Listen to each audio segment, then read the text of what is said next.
옆에 앉아 계신 우리 성도님과 인사 한번 할까요? 한 주간도 평안하셨습니까? 시간 은혜 받읍시다.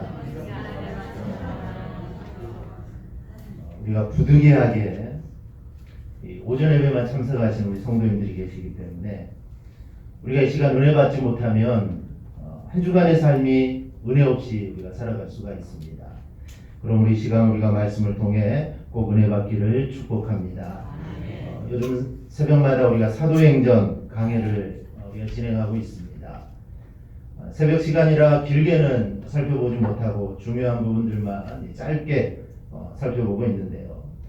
지난주 수요일 새벽에는 말씀에 들어가기 전에 은혜에 대해 우리가 잠시 생각해 보았습니다. 우리는 흔히 설교를 듣고 은혜 많이 받았습니다 라는 인사를 합니다. 말씀을 전하는 목사에게는 정말 이 설교를 듣고 은혜 받았다라는 말처럼 기분 좋은 말도 없습니다. 그럼 은혜가 무엇일까요? 우리가 은혜라고 하면은 감동이 되고 정말 깨달음이 오고 마음에 뭔가 이 변화가 일어나고 하는 것들을 우리는 은혜 받았다 이렇게 말을 합니다. 하지만 이러한 것도 은혜지만 더 중요한 것은 이 마음에 찔리는 것도 우리가 은혜라는 것을 우리 믿으시기를 바랍니다. 즉 말씀을 듣고 내 마음이 막 찔릴 때가 있습니다. 마치 도둑이 제발 저리는 것처럼 말씀을 듣는데 마음이 너무 찔립니다. 왜 찔릴까요? 말씀이 나를 왜 찌를까요? 하나님 말씀은 혼과 영과 관절과 골수를 찔러 쪼개기 때문입니다. 즉 하나님 말씀 앞에는 그 어느 것도 감출 수가 없습니다. 그렇기 때문에 하나님 말씀 앞에서는 다 드러나게 됩니다. 그러므로 우리의 마음이 찔리면 그것은 바로 내가 바로 은혜 받은 겁니다. 그렇다면 그 이후에는 우리가 어떻게 해야 될까요? 사도행전을 살펴보면 말씀을 듣고 찔림을 받은 사람들이 나옵니다. 그런데 어떤 사람들은 그 찔렸을 때 회개하고 예수를 믿습니다. 그런데 어떤 사람들은 마음이 찔렸는데 돌을 들어 스데반 집사를 내리쳤습니다. 너무나 다른 반응이죠. 똑같이 마음에 찔렸는데 다른 반응을 보입니다. 그럼 우리는 어떻게 해야 될까요? 이 부분은 우리가 스스로 생각해 보시기를 바랍니다. 우리가 베드로 하면 이 당당함, 자신감을 우리가 연상케 합니다. 하지만 베드로는 정말 작은 여종 앞에서도 예수님을 세 번이나 부인한 그 베드로의 모습이 이게 베드로의 진짜 모습이라 할 수 있습니다. 그는 갈릴리 호숫가 출신이고 직업이 어부다 보니 정말 강해 보였습니다. 예수님과 함께 하는 동안에도 줄곧 앞장서서 나갔기 때문에 베드로를 보면 정말 강해 보입니다. 하지만 이런 모습은 환경이 그로 하여금 자신을 포장하게 만들었을 뿐입니다. 즉 실제 베드로의 모습은 아니라는 것이죠. 실상 그는 여자아이 앞에서도 자신의 정체성을 밝힐 수 없는 정말 이 약한 자였습니다. 그런 베드로가 오늘 본문을 보면 이 공회 앞에서 아주 당당하게 이야기를 합니다. 그 당당함이 얼마나 대단했으면 공회에 모인 사람들이 할 말을 잃어버립니다. 무슨 말을 할 수가 없습니다. 게다가 공회가 베드로를 위협합니다. 18절을 보면 그들을 불러 경고하여 도무지 예수의 이름으로 말하지도 말고 가르치지도 말라 하니, 즉 예수의 이름으로 너희는 아무것도 하지 말라는 겁니다. 말도 하지 말고 전도도 하지 말고 병자도 고치지 말고 어쨌든 예수와 관련된 것은 너희는 하나라도 하지 말라라고 경고를 합니다. 이 당시 산헤드린 공회는 대제사장을 비롯한 제사장들, 또 율법 교사들로 구성되어 있습니다. 그리고 일반인들에게 직접적인 영향을 미치는 그 당시 실질적인 권력기관입니다.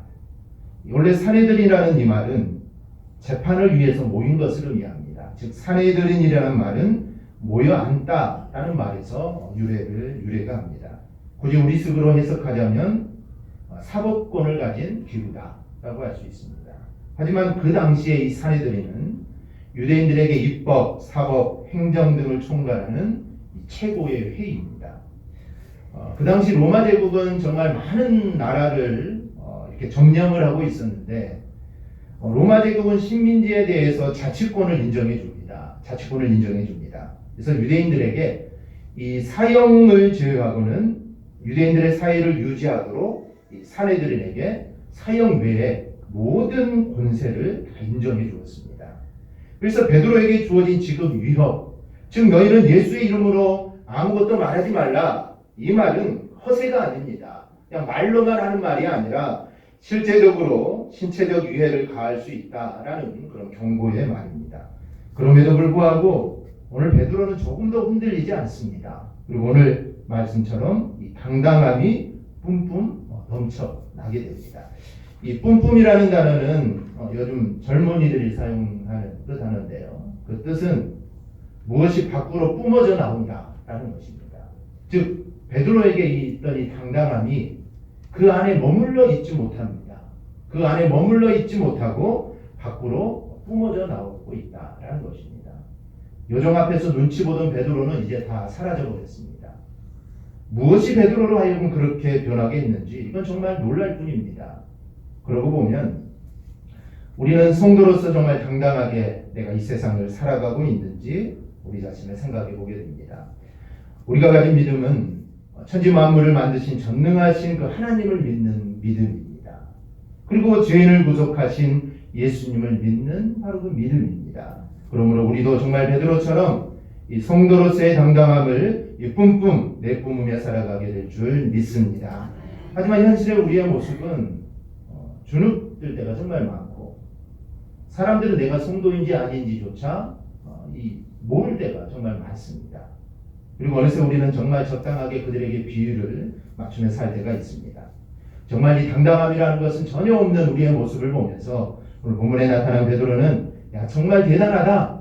그의 목숨을 쥐고 있는 곳에서 말을 했는데도 정말 그는 전혀 기죽지 알고 정말 그가 담대하게 말했다라는 것을 볼 때 정말 대단하다라는 생각이 됩니다. 그래서 오늘은 우리도 정말 당당하게 사는 성도가 되고자 하는 마음에 이 베드로에게 나타난 당당함이 과연 무엇인가 우리 함께 살펴보고자 합니다. 그리고 저와 여러분들도 이 베드로가 가졌던 믿는 자로서의 이 당당함을 우리 모두 꼭 소유하기를 주님의 이름으로 축원합니다. 첫째, 그들은 담대하게 말했습니다. 오늘 본문은 베드로에 대한 이야기지만 사실 이 베드로와 요한이 함께 등장합니다. 그런데 요한의 이름은 언급되지만 이 베드로 중심입니다. 오늘 우리가 읽은 본문 앞부분을 보면 이들은 사내들인 공회 앞에서 정말 자신들의 목숨을 쥐고 있는 그 사람들 앞에서 아주 당당하게 이야기를 합니다. 13절을 보면 공회원들이 볼 때 그들은 학문 없는 범인이었다라고 이렇게 말을 합니다. 이 말을 직역하면 율법을 배우지 못하고 무식한 사람들이다라는 것입니다. 이 말은 베드로가 랍비로서의 정식 교육을 받지 못했다는 것을 뜻합니다. 여기서 범인이라는 말은 원래는 평신도, 평민이라는 그런 뜻으로 사용되지만 이 문맥에 따라서는 율법을 자세한 부분을 배울 길도 또 의지도 없었던 이 평민 계층을 비하하는 의미로 무식쟁이, 촌놈이라는 그런 의미로 사용되기도 합니다. 그래서 이 말은 이 베드로와 요한은 남들 앞에 서서 이야기하는 게 이 사람들은 부족한 사람들이다 라는 그런 의미입니다. 그리고 이들은 베드로에 대해 잘 알고 있습니다. 이 베드로는 예수님의 수제자라는 사실도 알고 그리고 그가 무식한 어부 출신이라는 것도 다 알고 있습니다. 그러니 갈릴리 호숫가에서 정말 고기나 잡던 이들이니 사실 논리적인 설득이라는 것을 한 번도 해본 적이 없는 사람들입니다. 그래서 그들이 비록 솔로몬 행각에서 연설을 했지만 그들은 생각하기를 야 그들은 정말 두서없이 말했을 거다라고 판단을 합니다. 이 솔로몬 행각은 누구나 갈 수 있는 곳입니다. 누구나 앞에 나가서 누구나 말할 수 있는 곳이 이 솔로몬 행각인데 그래서 그들이 그곳에 가서 정말 두서없이 아무 이야기나 있을 것이니 공회에서는 그들은 감히 한마디도 못할 것이다 라고 그렇게 생각을 해서 이들은 학문 없는 법인이다, 이들은 정말 무식쟁이다, 촌놈이다 라고 이렇게 이야기를 합니다. 사실 말 잘하는 사람도 이 공회에 가면 떨면서 말하게 됩니다. 앞에서 말씀드렸듯이 이 사내들이는 최고회의이기 때문에 그 자리에 모인 사람들은 정말 학문적 수준이 높은 사람들이고 또한 그들이 내리는 판결이나 결정은 곧바로 집행력을 가지고 있습니다. 이 사람에게 사실에 감한 매를 때려라 그러면 바로 매를 때리게 되어 있습니다. 그렇기 때문에 함부로 말할 수 없습니다. 말을 잘못했다가는 잘못하면 죽을 수도 있는 그런 위험한 상황입니다. 정말 아무리 말 잘하는 연사라도 주눅들 수밖에 없습니다. 더욱이 베드로와 같이 배운 것도 없는 이런 사람은 말할 필요가 없습니다. 근데 베드로가 성령 충만하여 정말 거침없이 말을 합니다. 오늘 12절을 보면 다른 이로서는 구원을 받을 수 없나니 천하 사람 중에 구원을 받을 만한 다른 이름을 우리에게 주신 일이 없음이라 하였더라. 아멘. 즉 예수님 외에 다른 이름으로는 구원받을 수 없다라고 아주 분명하게 이야기를 합니다. 이들이 얼마나 담대하게 이야기를 하는지 공회원들이 모두 깜짝 놀란 것입니다. 나중에 다시 이들을 불러서 다시 가게 되는데 그때도 베드로와 요한은 당당합니다. 즉 예수의 이름으로는 아무것도 말하지 말라고 했는데 왜 또 말하느냐라고 저들이 또 다그칩니다. 그런데 이 다그침은 그냥 다그침이 아닙니다. 굉장한 압박을 갖고 있는 다그침이고 이것은 협박입니다. 그런데 19절을 보면 그들이 이렇게 말합니다. 19절 함께 봉독합니다. 베드로와 요한이 대답하여 이르되 하나님 앞에서 너희의 말을 듣는 것이 하나님의 말씀을 듣는 것보다 옳은가 판단하라. 아멘. 이들은 아주 당당하게 맞서고 있습니다. 당당합니다. 이렇게 공회에서도 주눅들지 않는 저들의 당당함이 어디에서 나오는 걸까요? 물론 그들이 성령 충만했기 때문에 이런 당당함이 나왔을 겁니다. 하지만 또 다른 관점에서 우리가 볼 수가 있습니다. 우리가 두 곳의 성경 구절을 통해서 볼 수 있는데요.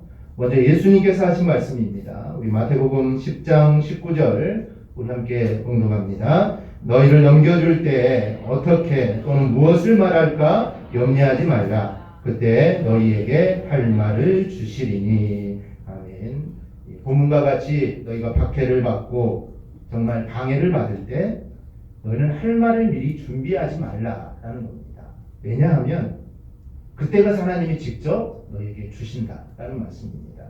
아마 이 말씀대로 베드로와 요한은 아무것도 준비하지 않고 그들은 공회에 갔을 겁니다. 그런데 후에 베드로 자신이 하는 말을 보면 좀 다르게 느껴집니다. 베드로가 이렇게 말합니다. 베드로전서 3장 15절을 보면 너희 마음에 그리스도를 주로 삼아 거룩하게 하고 너희 속에 있는 소망에 관한 이유를 묻는 자에게는 대답할 것을 항상 준비하되 온유와 두려움으로 하고. 이 말씀도 예수님이 말씀하신 것과 비슷한 상황에서 한 말입니다. 그런데 베드로는 주님과 조금 다르게 말합니다. 즉 주님은 너희가 아무것도 준비하지 말라라고 했는데 베드로는 너희는 말할 것을 준비하되 온유함과 두려움으로 하라 이렇게 말을 합니다. 베드로가 공회에서 연설한 것을 보면 정말 그는 두려운 마음으로 예수님에 대해서 준비한 말을 한 것으로 보입니다.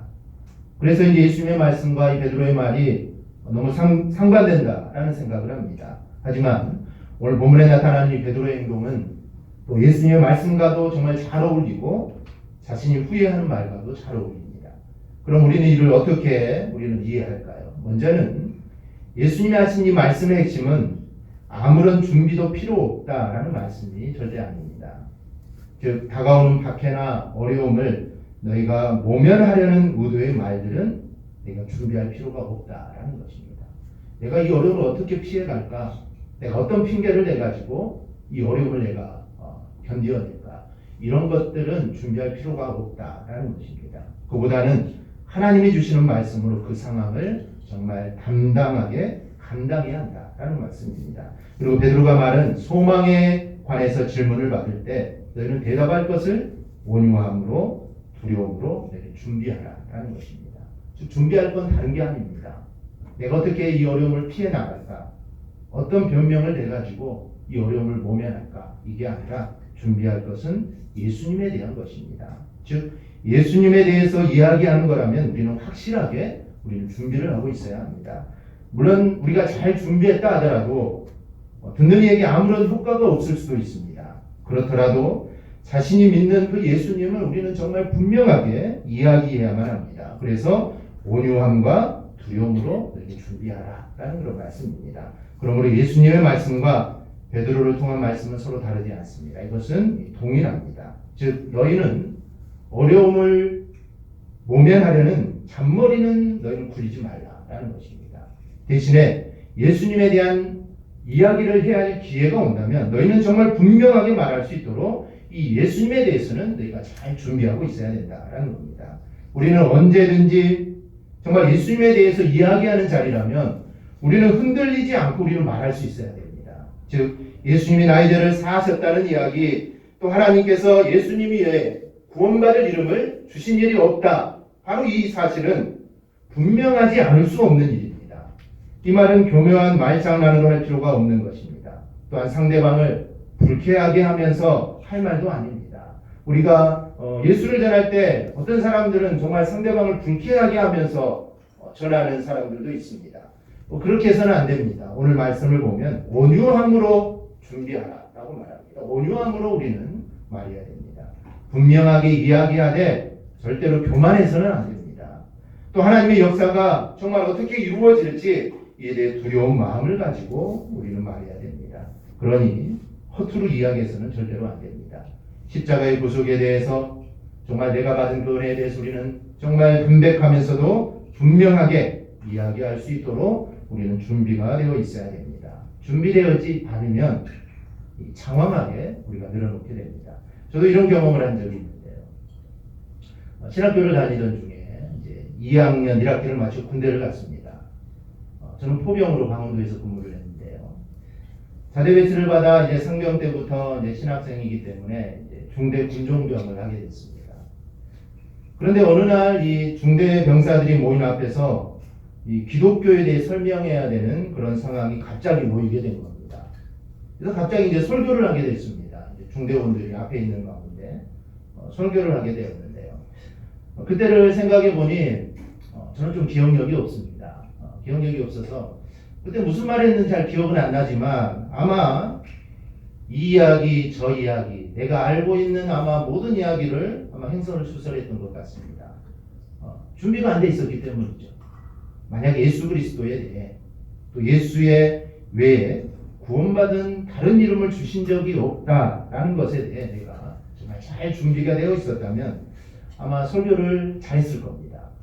아마 지금 하라면 그때보다는 아마 더 잘할 겁니다.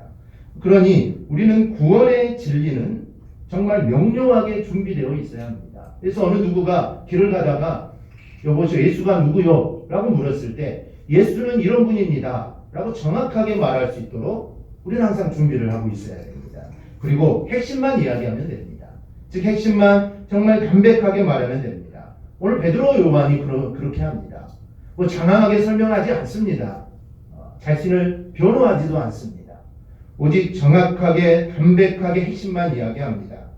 이것은 예수님에 대해 확신을 가질 때만 가능합니다. 예수님에 대해 확신이 있을 때 가능합니다. 그렇지 않으면 절대 이렇게 말할 수 없습니다. 그러니 우리는 십자가에 달려 돌아가신 주님, 그리고 다시 살아나셔서 하나님 우편에 오르신 주님, 그리고 우리 가운데 영으로 임재하여 계신 예수님에 대한 그 확신을 우리가 가져야 될 줄 믿습니다. 이 성도다운 당당함, 우리가 성도로서 당당함은 바로 예수님에 대해 흔들리지 않는 이 확신에 있음을 우리가 믿으시기를 바랍니다. 말의 능력이나 재주에 있는 게 절대 아닙니다. 학문 없는 베드로와 요한도 가진 이 당당함입니다. 배운 것 없었지만 그들은 정말 당당했습니다. 오직 예수님의 은혜와 사랑에 대해서 흔들리지 않는 믿음을 가졌기 때문에 그들은 정말 흔들리지 않고 정말 당당할 수가 있었습니다. 즉 우리의 당당함도 바로 예수님에 대한 확신 그리고 그 소망에 대해서 내가 분명히 말할 준비가 되어 있다는 점을 우리가 잊지 않기를 바랍니다. 그래서 주어지는 자리에서 우리가 온유함과 두려움으로 이야기하는 자들이 되시기를 바랍니다. 이게 바로 당당한 겁니다. 다른 게 당당한 거 아닙니다. 이게 당당함입니다. 이러한 당당함이 내 속에서 뿜뿜 뿜어져 나오기를 주님의 이름으로 축원합니다. 둘째는 당당한 그들에게 놀라운 표적이 일어납니다. 당당한 베드로와 요한에게 사내들인 회원들은 아무것도 하지 못하고 있습니다. 그 이유가 무엇일까요? 16절 말씀에서 볼 수 있듯이 이미 그들에게 유명한 표적이 나타났기 때문입니다. 성전 미문에서 구걸하던 안증뱅이를 나사렛 예수의 이름으로 일으킨 표적입니다. 근데 그 사람이 지금 옆에 함께 있습니다. 그러니 사내들인 공회원들은 아무 말도 하지 못합니다. 왜? 증인이 옆에 서 있기 때문에 말할 수가 없는 겁니다. 특히 그는 나면서부터 안진뱅이였습니다. 그의 나이가 이미 40여 세나 되었다고 합니다. 그래서 자연히 치료되는 시기도 이미 다 끝난 상태입니다.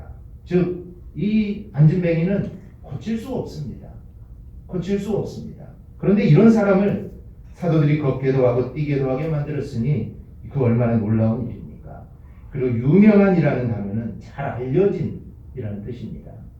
단 한 번도 걸은 적이 없는 안진뱅이가 예수의 제자들에 의해 일어났다는 소문은 입에서 입으로 거쳐서 이미 예루살렘에 거하는 거의 모든 사람에게 이미 다 알려진 것입니다. 이런 놀라운 표적을 기적이라고 말을 합니다.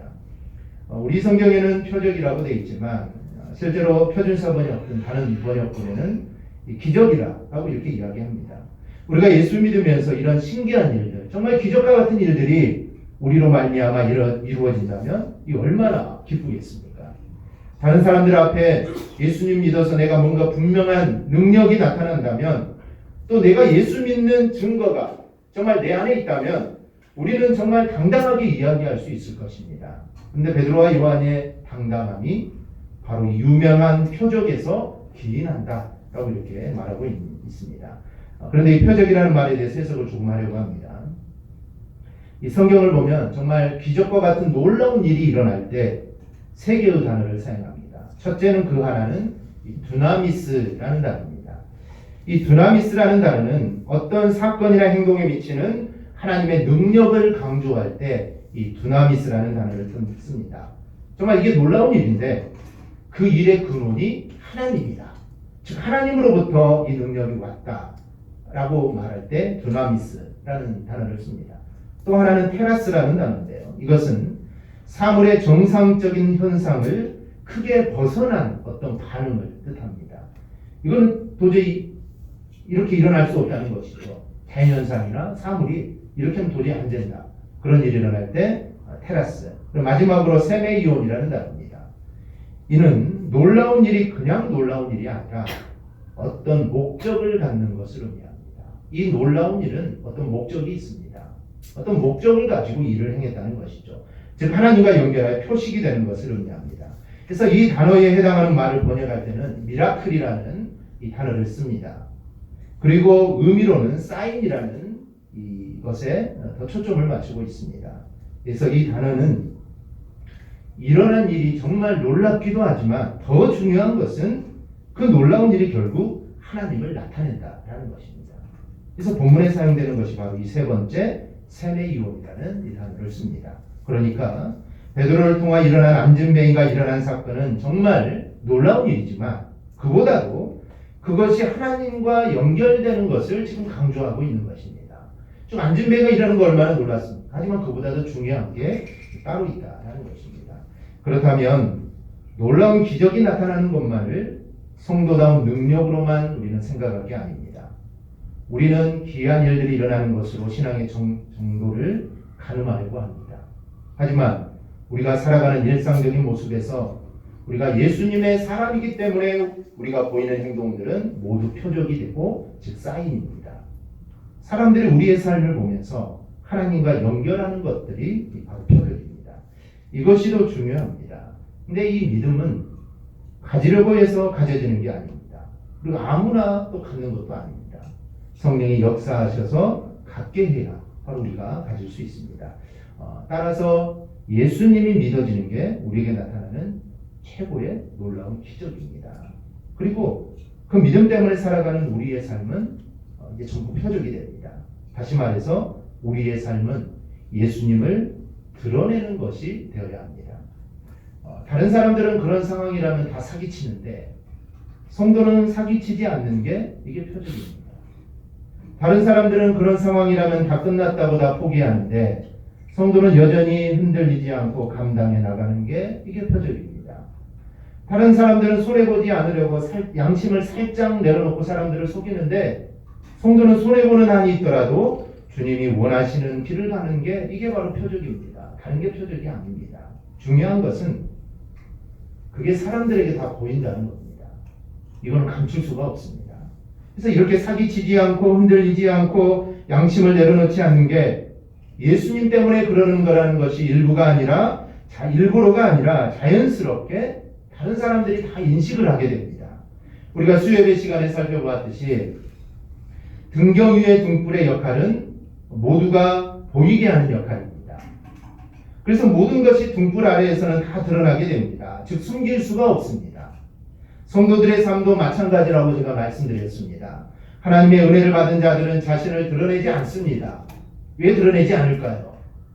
왜냐하면 하나님의 은혜는 정말 크고 자신은 죄인임을 깨닫기 때문입니다. 즉 나는 죄인일 수밖에 없고, 근데 하나님의 은혜가 너무 크기 때문에 자신을 감추게 되고 교만하지 않고 절대 드러내지 않습니다. 그러나 절대로 감추어지지 않습니다.